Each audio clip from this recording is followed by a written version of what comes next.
Hey everyone, welcome back. This is Mandy. I decided to do a Throwback Thursday video for you because I haven't had a chance to paint. And I really enjoyed this bloom. It turned out unusually beautiful. And so this is a 12-inch MDF round, and I will show you my colors, then I'll kind of speed things up a little bit. So I am putting some white house paint down, and I've actually done these colors on some coasters since because they were just really a surprisingly beautiful color combination. So I'm going to use a mixture of a few different colors.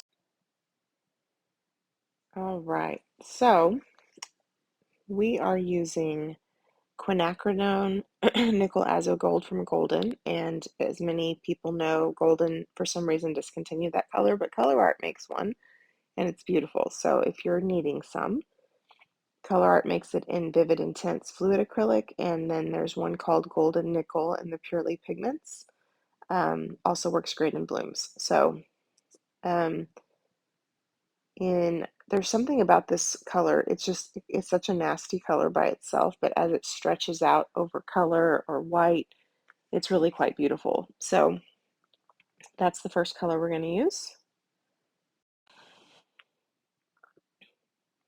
All right, so next up, we are going to use Indigo from Matisse.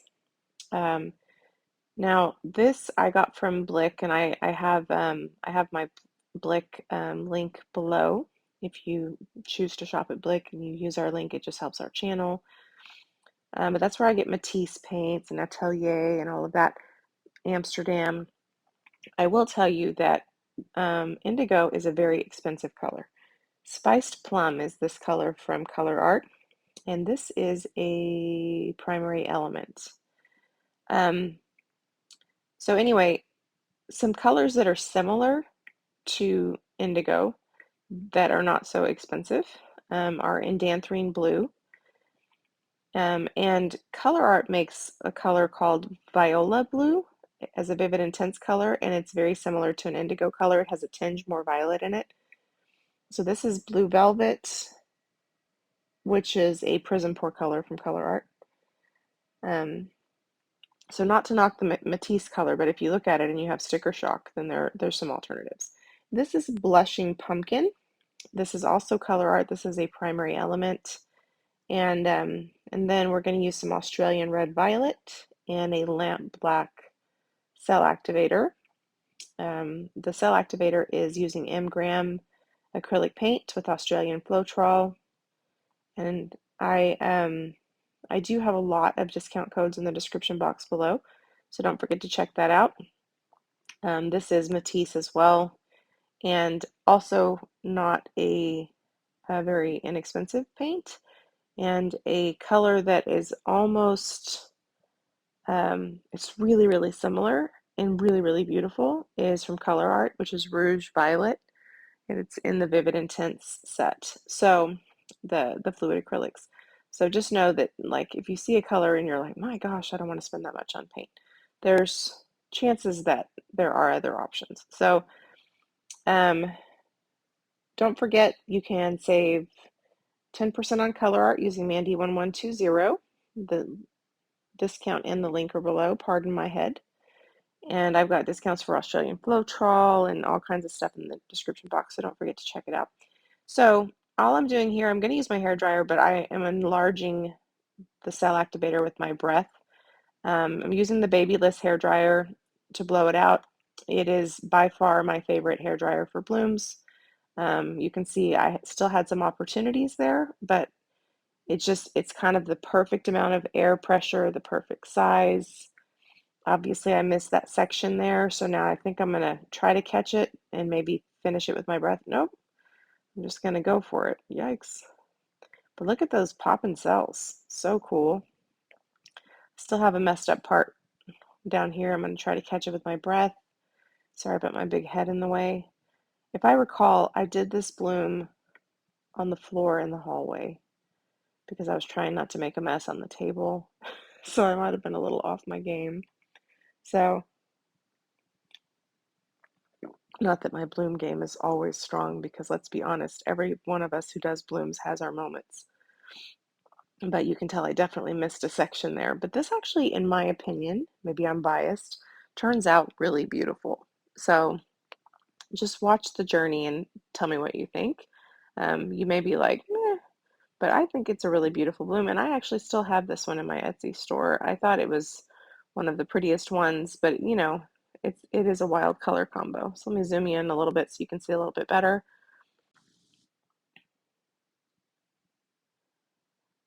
So I'm obsessing about that part right there.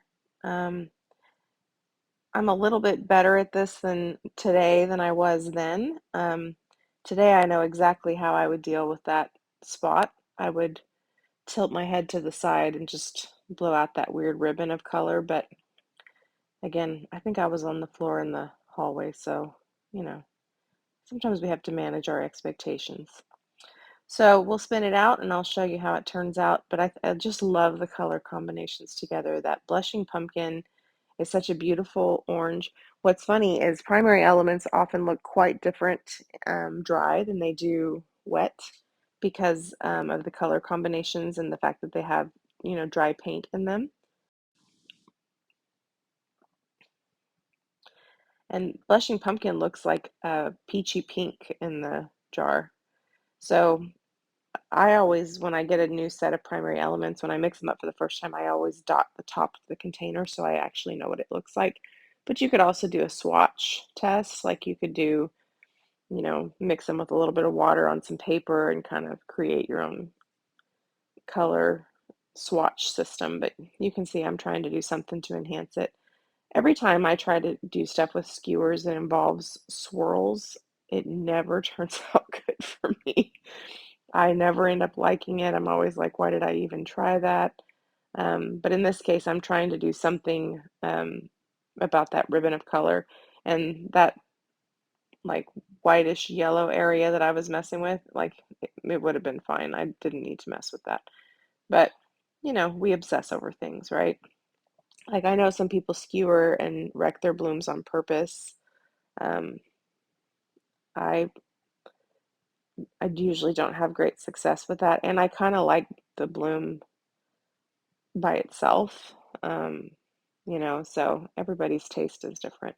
So now we've got a beautiful center and we've got some wild stuff on the sides. Um, so now I'm trying to figure out how can I effectively spin without getting wonky cells in the middle and get some of the weirdness on the edges to spin out. So um, that's kind of the challenge, but this actually turns out really pretty. And under resin, the colors are just fantastic. So I hope that you have enjoyed my brief Throwback Thursday.